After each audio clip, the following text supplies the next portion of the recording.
Hi hello ചന്ദ്രികയിൽ Aleena ചന്ദ്രാന്തത്തിന്റെ എല്ലാ പ്രിയപ്പെട്ട പ്രേക്ഷകർക്കും മെട്രോ സ്റ്റാറിലേക്ക് സ്വാഗതം. അങ്ങനെ ഗൗതമിന്റെയും നന്ദയുടെയും ശാന്തി മുഹൂർത്തത്തിന് ഉള്ള തയ്യാറെടുപ്പുകൾ നടന്നുകൊണ്ടിരിക്കുകയാണ്. പക്ഷേ ആ ഒരു ശാന്തി മുഹൂർത്തം മുടക്കാനായിട്ടാണ് പിങ്കി ശ്രമിച്ചത്. എന്നാൽ പിങ്കിക്ക് ഇന്ന് വലിയൊരു തിരിച്ചടി കിട്ടാൻ വേണ്ടി പോവാണ്. പിങ്കിയുടെ ശ്രമങ്ങളെല്ലാം പാഴാവാൻ വേണ്ടിയിട്ട് പോവാണ്. പിന്നെ എന്താണ് സംഭവിക്കാൻ പോകുന്നത് എന്ന് നമുക്ക് നോക്കാം. അതിനു മുൻപ് ആദ്യമായിട്ടാണ് ഈ ചാനൽ കാണുന്നതെങ്കിൽ തീർച്ചയായിട്ടും സബ്സ്ക്രൈബ് ചെയ്യുക. അപ്പോൾ ഞങ്ങളുടെ പുതിയ സീരിയൽ റിവ്യൂ വീഡിയോസ് എല്ലാം നിങ്ങൾക്ക് ലഭിക്കുന്നതായിരിക്കും. അങ്ങനെ പിങ്കി പുഷ്പനെ വിട്ടിട്ടാണ് ഈ ഒരു കളികളെല്ലാം കളിച്ചത്. പക്ഷെ ഗൗതം പുറത്തോട്ട് പോകുന്ന സമയത്താണ് അർജുൻ കയറി വരുന്നത്. അപ്പൊ അർജുൻ കാര്യങ്ങൾ ചോദിക്കുമ്പോൾ ഗൗതം കാര്യങ്ങളൊക്കെ വിശദമായിട്ട് പറയുന്നുണ്ട്. അപ്പൊ അർജുൻ പറഞ്ഞത് ഏട്ടൻ പോവേണ്ട ഒരു ആവശ്യവുമില്ല, കാരണം അവർ ആദ്യം വിളിക്കേണ്ടത് 100-ലോട്ടാണ്. ഇല്ലെങ്കിൽ അയൽവക്കത്തെ ആൾക്കാരൊക്കെ ഉണ്ടല്ലോ, അവരങ്ങനെയൊന്നും ചെയ്തില്ലല്ലോ. അപ്പൊ ഏട്ടൻ ഇപ്പോൾ പോവേണ്ട ആവശ്യമില്ല. ഏട്ടൻ ഇപ്പോൾ നന്ദയുടെ കൂടെയാണ് ഇരിക്കേണ്ടത്. നിങ്ങളുടെ നല്ലൊരു മൊമെന്റ്സ് ആണ് ഇന്നുള്ളത്. അതുകൊണ്ട് നിങ്ങൾ ഏട്ടാ ഒരിടത്തും പോവേണ്ട ആവശ്യമില്ല. പക്ഷെ ഗൗതം പറഞ്ഞത് അവർ പാവപ്പെട്ട ആൾക്കാരാണ്, അതുകൊണ്ട് പോയേ പറ്റത്തുള്ളൂ. അവസാനം അർജുൻ പറഞ്ഞു, ഒരു കാര്യം ചെയ്യേ, ഏട്ടൻ പോവേണ്ട ഒരു ആവശ്യമില്ല, ഞാൻ പോകാം. ഏട്ടന് പോയേ പറ്റത്തുള്ളൂ എന്നുണ്ടെങ്കിൽ ഞാൻ പോകാം, ഞാൻ 2 റൗണ്ടൊക്കെ കറങ്ങി അവിടെ എന്താണെന്ന് ഞാൻ അന്വേഷിച്ചോളാം എന്നൊക്കെ അർജുൻ പറയുന്നുണ്ട്. അവസാനം എന്തൊക്കെ പറഞ്ഞാലും അർജുന്റെ തീരുമാനത്തിൽ നിന്നും പിന്മാറത്തില്ല എന്ന് മനസ്സിലായ ഗൗതം അവസാനം അവിടുത്തെ പോലീസ് സ്റ്റേഷനിൽ വിളിച്ച് കാര്യങ്ങളൊക്കെ പറഞ്ഞു. അവരങ്ങനെ നേരെ അങ്ങോട്ട് പോവാം എന്ന് പറഞ്ഞിട്ടുണ്ട്.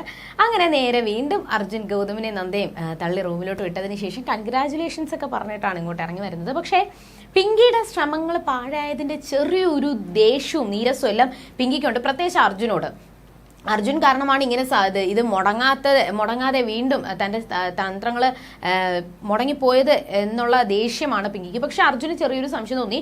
അർജുൻ ചോദിക്കുന്നുണ്ട്, നിനക്കെന്താ ഒരു ടെൻഷൻ? ഇനിയിപ്പോ ഗൗതമും നന്ദയുടെയും ആ ഒരു ശാന്തിമുഹൂർത്തം നടക്കാൻ പാടില്ല എന്ന് നീ വിചാരിച്ചോ? അതുകൊണ്ടാണോ നിന്റെ ടെൻഷൻ എന്നൊക്കെ അർജുൻ ചോദിക്കുന്നുണ്ട്. എന്തായാലും ഇല്ല, അങ്ങനെയൊന്നും ഇല്ല എന്നൊക്കെ പറയുന്നുണ്ടെങ്കിലും അർജുൻ പറഞ്ഞത് ഞാൻ വെറുതെ എന്റെ മനസ്സിൽ തോന്നി, ഞാൻ ചോദിച്ചതേ ഉള്ളൂ, എന്തായാലും നീ അത് വിട്ടേക്ക്. പക്ഷേ വീണ്ടും നമ്മുടെ ഗൗതമും നന്ദയും റൂമിലെത്തി.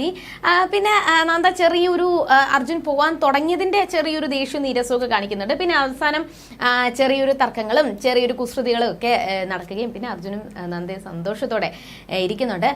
എന്നാൽ ഈ ഒരു സന്തോഷം വീണ്ടും തല്ലിക്കെടുത്താൻ വേണ്ടിയിട്ട് പുതിയൊരു തന്ത്രം മെനയുവാണ് നമ്മൾ പിങ്കി. അവസാനം താൻ 1 വർഷം ഗൗതം ഇല്ലാതെ ആ ഒരു നിമിഷം തള്ളി നീക്കിയത് ഉറക്ക ഗുളിക കഴിച്ചിട്ടാണ് പിങ്കി ഉറങ്ങിക്കൊണ്ടിരുന്നത്. ആ ഉറക്ക ഗുളിക പാലിൽ കലക്കി കൊടുത്തിട്ട് നന്ദയ്ക്കും ഗൗതമിനും കൊടുക്കാൻ വേണ്ടിയിട്ട് ശ്രമിക്കുവാണ്. അങ്ങനെയാണെങ്കിൽ അവരുടെ ആ ഒരു ശാന്തി മുഹൂർത്തം മുടങ്ങുമല്ലോ എന്നുള്ള ഒരു പ്രതീക്ഷയിലായിരുന്നു. പക്ഷേ ഈ ഒരു പാല് ഞാൻ കൊണ്ടു കൊടുത്തു കഴിഞ്ഞാൽ ഉറപ്പായിട്ട് ഗൗതമും കുടിക്കത്തില്ല, നന്ദയും കുടിക്കത്തില്ല. അപ്പൊ പിന്നെ ഇത് പവിത്രയെ കൊണ്ട് കൊടുപ്പിക്കാം എന്ന് പറഞ്ഞിട്ട് പവിത്രയെ വിളിച്ചു. പവിത്രയുടെ കയ്യിൽ പാലൊക്കെ കൊടുത്തു വിട്ടു.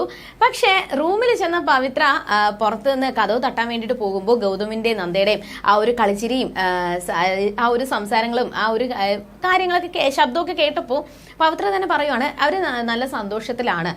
അവരുടെ സന്തോഷം തല്ലിക്കെടുത്താൻ വേണ്ടിയിട്ട് ഞാൻ നോക്കുന്നത് ശരിയല്ല, അത് ഭയങ്കര മോശമായിട്ടുള്ള കാര്യമാണ്. എന്തായാലും പിങ്കി ചേച്ചി പറഞ്ഞത് ഇത് സ്പെഷ്യൽ പാലാണ്, അവർക്ക് ആയിട്ടുള്ള പാലാണ്, അപ്പൊ അവർക്ക് കൊണ്ടു കൊടുക്കണമെന്നാണ് പറഞ്ഞത്. പക്ഷെ അത് ആരെങ്കിലും കുടിച്ചാൽ പോരെ, ഇനി അവർ തന്നെ കുടിക്കണമെന്നൊന്നുമില്ലല്ലോ. അങ്ങനെ അവസാനം പവിത്ര തന്നെ വിചാരിക്കുകയാണ് അവരുടെ ആ ഒരു സന്തോഷം തല്ലിക്കെടുത്തേണ്ട ആവശ്യമില്ല. പിങ്കി ചേച്ചി പറഞ്ഞത് പാല് കൊടുക്കണമെന്നല്ലേ, അത് ആര് കുടിച്ചാൽ എന്താ, അതുകൊണ്ട് ഞാൻ തന്നെ കുടിക്കാം എന്ന് പറഞ്ഞുകൊണ്ട് പവിത്ര ആ പാൽ അത്രയും നല്ല സന്തോഷത്തോടെ കുടിച്ചിട്ട് പവിത്ര അവിടുന്ന് നാണം കുണിങ്ങി അവിടുന്ന് പതുക്കെ നടന്നു പോകുമ്പോൾ ചെറിയൊരു മയക്കം തോന്നുന്നുണ്ട്. ഇതെന്താ എനിക്ക് പെട്ടെന്ന് ഈ ഒരു തലകറക്കം പോലെയൊക്കെ തോന്നുന്നത്. അവസാനം പതുക്കെ അവിടെ നിന്ന് പവിത്ര നടന്ന് താഴോട്ട് മാക്സിമം ഇറങ്ങാൻ വേണ്ടിയിട്ട് ശ്രമിക്കുവാണ്.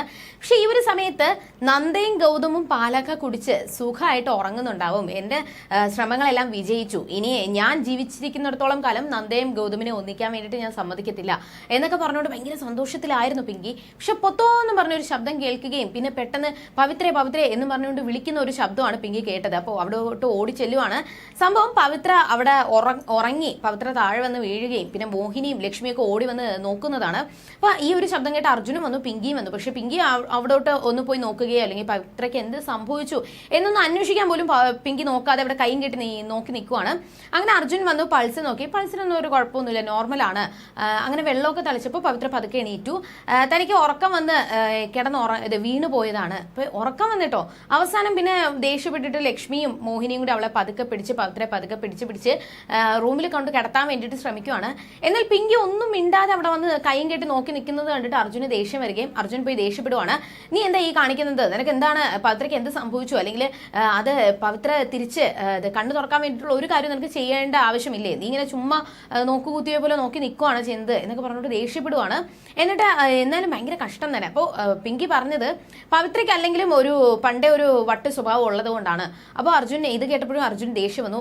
പിന്നെ അത് തീർന്നല്ലോ, എന്നാലും കഷ്ടം തന്നെ നിന്റെ കാര്യം എന്നൊക്കെ പറഞ്ഞുകൊണ്ട് അർജുൻ ദേഷ്യപ്പെട്ടിട്ട് പോവാണ്. എന്നാൽ പവിത്രയ്ക്ക് എന്താണ് സംഭവിച്ചത്, പവിത്ര ആ ഒരു പാല് കൊടുത്തോ ഇല്ലയോ എന്നുള്ളൊരു ടെൻഷനാണ് പിങ്കിക്ക്. അങ്ങനെ നേരെ പോയി അവിടെ നോക്കുമ്പോഴത്തേക്കും പിങ്കി പറയുവാണ്. അപ്പോൾ അവിടെ റൂമിൽ ഗൗതമും നന്ദി സന്തോഷത്തോടെ കിടന്നു, അവരുടെ ശാന്തി മുഹൂർത്തമൊക്കെ നല്ല സന്തോഷത്തോടെ മുന്നോട്ട് പോവാണ്. പക്ഷെ ഇവിടെ പവിത്രയ്ക്ക് എന്ത് സംഭവിച്ചു, അങ്ങനെ ലക്ഷ്മിയും മോഹിനിയും കൂടി കാര്യങ്ങൾ ചോദിക്കുന്നുണ്ട്. അപ്പോൾ പവിത്ര ആദ്യം പവിത്രയ്ക്കൊന്നും ഓർമ്മയില്ല. പിന്നെ പവിത്ര പറയുവാണ്, പിങ്കി എനിക്ക് ഒരു ഗ്ലാസ് പാല് തന്നു എന്നും നന്ദയ്ക്കും ഗൗതമേട്ടനും കൊടുക്കാൻ വേണ്ടിയിട്ട് എൻ്റെ കയ്യിൽ തന്നതാണ്, പക്ഷെ ഞാൻ അത് കുടിച്ചതിന് ശേഷമാണ് എനിക്ക് ബോധം കെട്ട് വീണത് എന്ന് പറയുന്നുണ്ട്. ഇത് കേട്ട ഉടനെ തന്നെ മോഹിനിയും പറയുവാണ്, പവിത്ര നിനക്ക് പിങ്കി തന്ന പാല് നീ എന്തിനാ കുടിക്കാൻ പോയത്. അപ്പോൾ ലക്ഷ്മിക്കും ചെറിയൊരു സംശയം തോന്നി. അങ്ങനെ ലക്ഷ്മി ഇതിന്റെ പേരിൽ നോക്കുമ്പോൾ പിങ്കിയോട് കാര്യങ്ങൾ ചോദിക്കുകയാണ്. പവിത്ര പറഞ്ഞത് ശരിയാണോ, നീയാണോ ഈ ഒരു പാല് കൊടുത്തത്, എന്താണ് സംഭവം എന്നൊക്കെ ചോദിക്കുമ്പോൾ അവരിൽ നിന്നും രക്ഷപ്പെടാൻ വേണ്ടിയിട്ട് പവിത്ര ഓരോ പിച്ചുമ്പേയും പറയുന്നതാണ്, ഞാൻ ഒന്നും ചെയ്തിട്ടില്ല, എനിക്കിതിന്റെ ഒരു കാര്യം എന്റെ ഭാഗത്തു നിന്ന് ഒരു മിസ്റ്റേക്കും വന്നിട്ടില്ല, നിങ്ങൾ മനഃപൂർവ്വം നന്ദയുടെയും ഗൗതമിന്റെയും ആ ഒരു ശാന്തി മുഹൂർത്തം മുടക്കാൻ വേണ്ടിയിട്ട് ഞാനാണ് ശ്രമിച്ചത് എന്ന് വരുത്തി തീർക്കാൻ വേണ്ടിയിട്ട് ശ്രമിക്കുകയാണോ, ഞാനിത് അർജുനോട് പറഞ്ഞിട്ട് ഞാനും അർജുനും ഇപ്പൊ തന്നെ ഈ വീട്ടിൽ നിന്ന് പടിയിറങ്ങി പോകാം എന്നൊക്കെ പറഞ്ഞുകൊണ്ട് ഭീഷണിപ്പെടുത്തുവാണ്. അവസാനം പവിത്ര എന്തെങ്കിലും പറഞ്ഞതായിരിക്കും, ഞങ്ങൾക്ക് തെറ്റുപറ്റിയതാണ് എന്ന് പറഞ്ഞുകൊണ്ട് പിങ്കിയെ പതുക്കെ ആശ്വസിപ്പിക്കാൻ വേണ്ടിയിട്ട് ശ്രമിക്കുവാണ്. എന്നാൽ അവിടെ ലക്ഷ്മിയുടെ കയ്യിൽ നിന്നും മോഹിനിയുടെ കയ്യിൽ നിന്നൊക്കെ രക്ഷപ്പെട്ടുവെങ്കിലും താൻ വിചാരിച്ച കാര്യങ്ങളൊന്നും നടന്നില്ലല്ലോ എന്നുള്ള ഒരു സങ്കടത്തിലാണ് പിങ്കി.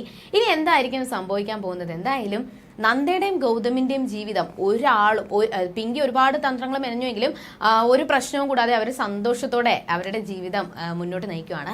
ഇതിന്റെ ഇടയിൽ പിങ്കിയുടെ പേരിൽ അർജുന് ചെറിയൊരു സംശയങ്ങളൊക്കെ ഉണ്ട്.